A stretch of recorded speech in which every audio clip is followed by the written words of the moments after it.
Hello, movie lovers. Welcome back to Signatique channel. Today is all about fresh cinema experiences, and I can't wait to share my thoughts on the newest film making its mark. Sit back, relax, and let's dive into the recap of this exciting cinematic adventure. The motion picture opens on an obscure outsider planet where we see the final of its individuals, Gut and his girl Adore. With his girl on the brink of passing from starvation, he asks to his god Rapu for offer assistance, but his supplications drop on hard of hearing ears, and she passes in his arms. After burying her body underneath the sand, he starts to listen a voice calling out to him within the separate, so he takes after it and finds a desert spring filled with new natural products that he expeditiously starts jeering down sometime recently, being met by Rapu, who's uncovered to have murdered the most recent wielder of the Necrosword, an old weapon that adulterates its wielder and retains their life constraint while giving them the capacity to kill divine beings. Gut accepts he's been brought some time recently, Rapu, so he can fulfill the guarantee of an unceasing remunerate, but Rapu instead derides and chuckles at him, uncovering there never was one. A sold-out Gut at that point revokes his god, inciting Rapu to start choking him to passing until abruptly the Necrosword calls to and curses Gut, permitting him to cut Rapu within the neck. With this recently discovered control, he pledges that all divine beings will kick the bucket sometime recently, landing a last and lethal strike. We're at that point taken to the planet Indigar as Korg starts telling its individuals approximately the legend of Thor, Odin's child, in which he essentially clarifies our whole everything you wish to know sometime recently observing Thor Cherish and Thunder video. In spite of the fact that he does to clarify what undertakings he and the gatekeepers of the universe have gone on since clearing out soil taking after their triumph, nearby the Vindicators against Thanos, as well as how he overseemed to urge himself back into shape.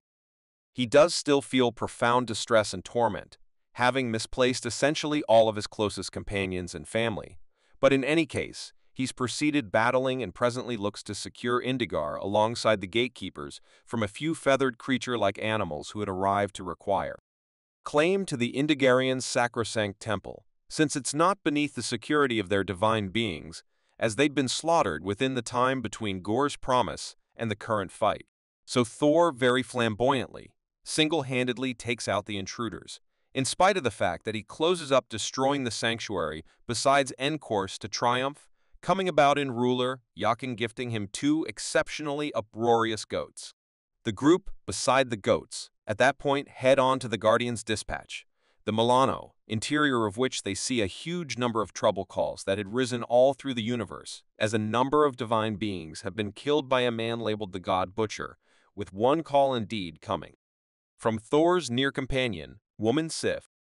So with so numerous in threat, the group chooses to part up, disheartening Thor, who's then comforted by Starmaster as he gets at what it's like to lose somebody, but says that it's superior to have found a door than to never cherished at all. And with that, as well as in strangely long handshake, the gatekeepers leave on their dispatch, clearing out Thor and Korg to discover Sif, which they before long do through the Bifrost on the galactic wilderness, ruled by the presently perished god Falagar, the behemoth. There they discover Sif, crushed with a severed arm, and she cautions them that the God Butcher is headed to modern Asgard following.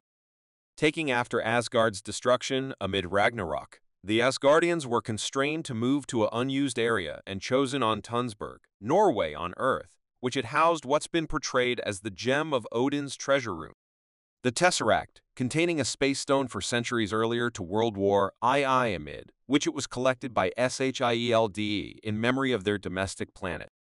They renamed the town Modern Asgard, which has since been thriving under Lord Valkyrie's administration, who's given the mantle earlier to Thor's flight from Soil with the gatekeepers. But they presently confront there to begin with assault, as Gut sends shadow beasts to capture the town's children. And this leads to a fight between the creatures and Asgard's armed force, who are at that point joined by a returning Thor. But he's rapidly diverted by what shows up to be the sound of his previous pound, Mjolnir, which he'd been given by his father and used for centuries, until his sister Hela, the goddess of passing, destroyed it with her uncovered hands. He's since created a modern weapon, Stormbreaker, but still can't offer assistance but be focused on Mjolnir's return. So he summons it towards him, but to his astonish, it springs back into the hands of Jane Cultivate. Thor met Jane over a decade back after being expelled from Asgard by his father, which driven to the two falling in a door and being impractically included for almost for a long time.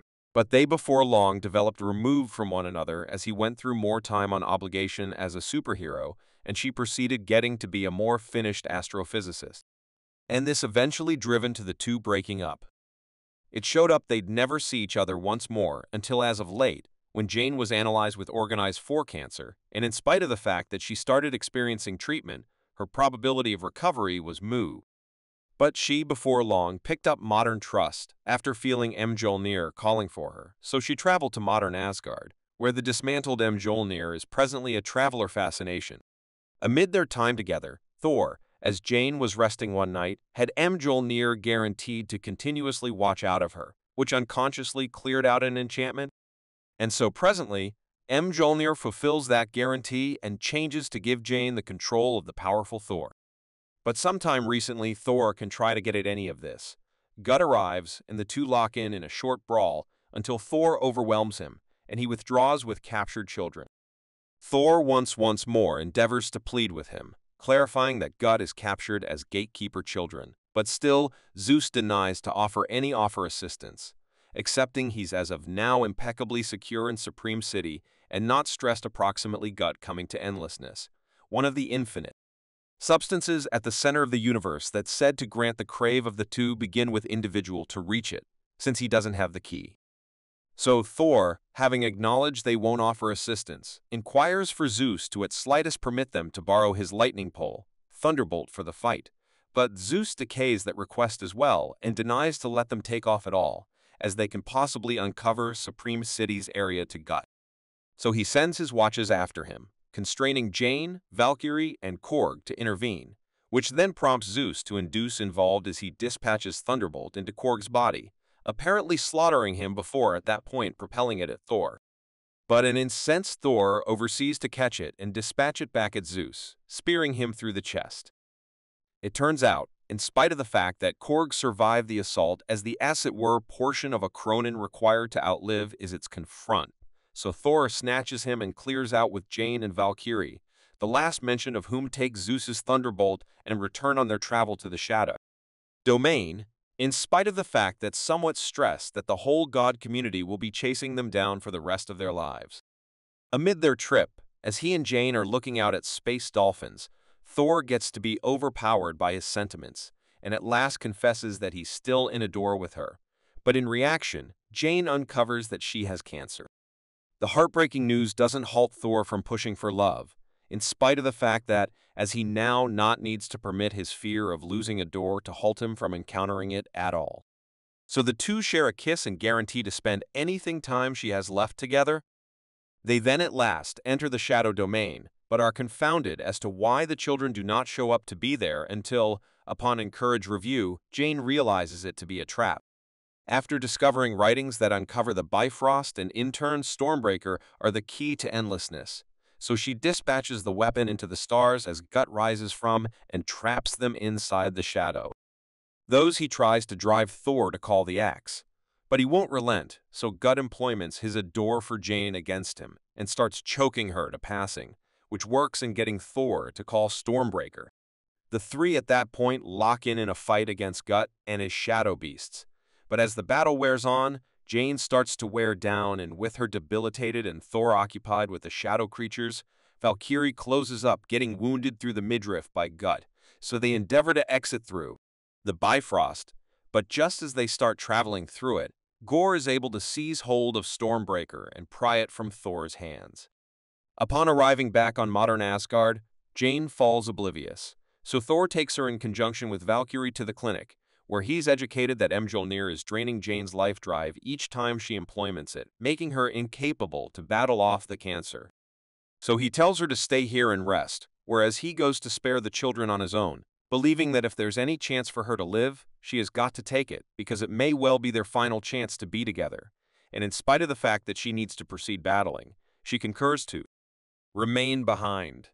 Valkyrie is additionally incapable to connect him in the fight, so she gives him Zeus's Thunderbolt, which he at that point uses to momentarily travel to the center of the universe, where Gorr's as of now started utilizing Stormbreaker to open Eternity's entryway. Moreover, there are the Asgardian children who Thor quickly saves from imprisonment and accumulates together, realizing he seem offer assistance him in engaging the shadow creatures. So he has them each get anything weapon they can find and employments Zeus's thunderbolt to give them, for a limited time, as it were, the power of Thor. The children at that point lock in a fight with the shadow creatures as Thor fights Gut, and in spite of the fact that the kids are succeeding on their side of the brawl, Gut proceeds to get the way better of Thor and is on the skirt of slaughtering him before being thumped absent by Mjolnir, propelled by a returning Jane who had detected her lover's trouble, so chosen to use Mjolnir one more time, and together the two are able to overwhelm Gut and destroy the Necrosword, ridding him of his powers while also recovering Stormbreaker, which Thor at that point hurls to Axel so he and the kids can return domestic. But it appears too late as Gut had as of now overseen to open Eternity's entryway and has begun making his way towards the substance prepared to form his wish. Thor argues for him to halt, but Gorr demands he has to, accepting it's the as it were way to retaliate for his girl. So Thor acknowledges overcome and goes to spend his final minutes with Jane, in spite of the fact that he trusts Gut will select a door as he has and bring his girl back. But biting the dust, Gorr claims she'll be left alone and without a father, to which Jane guarantees him she won't be, knowing Thor will see after her. So he uses his one wish to bring her back to life and gets to share one more minute with her, sometime recently being overcome by the sword's curse. Jane's time is nearly up as well, so she and Thor share a cherished use, and those demonstrate to be her final words as she passes, taking after their last kiss farewell. Afterward, we again hear from Korg as he's telling the legend of the compelling Thor Jane cultivate, who's since been immortalized in unused Asgard with a statue. We too see that the kids have presently begun training in combat beneath Sif and Lord Valkyrie, and the movie ends here. Thanks for watching our video. If you enjoyed this film recap and want more, subscribe now, like, and share captivating stories with your friends. Tell me which movie you'd like me to summarize next. See you soon.